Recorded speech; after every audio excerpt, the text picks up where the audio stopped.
שלום לכם, היום אני אראה לכם איך מורידים וולפטים. נכנסים לגוגל,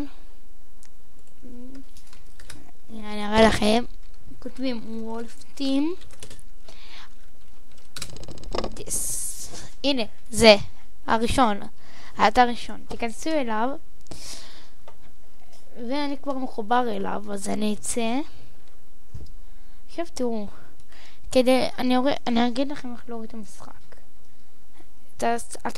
אתם עושים, יהיה לכם ככה, אבל כשאתם צריכים להוריד, זה לא יצליח לכם, אתם צריכים לפתוח משתמש. אתם יכולים גם מהפייסבוק.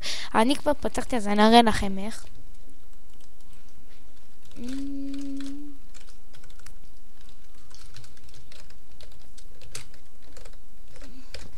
הנה, אני כבר פתחתי, אז עכשיו אני עושה גיימס.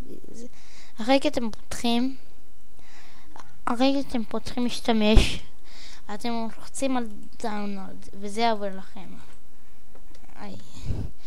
ואחרי זה, יהיה לכם, אחרי שתורידו והכל על המחשב, יהיה לכם את זה. בבקשה. פה, יהיה לכם פה My Games. יש פה גיימס מלא, יש פה מלא, אתם רואים? מורפלים, זה. יש לכם My Games, אתם רוצים פה פליי, אתם רוצים את השם והסיסמה, הנה, אני אראה לכם אפילו.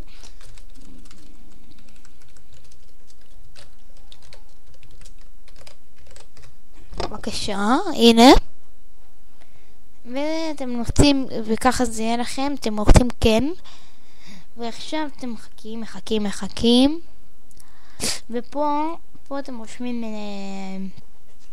את השם והסיסמה. פה זה השם, לוגין ID, ופסוורד זה הסיסמה. ואחרי שאתם רושמים, אתם לוחצים על פליי. אז תודה שצפיתם, ובפעם הבאה אני אסביר עוד כמה דברים. ביי.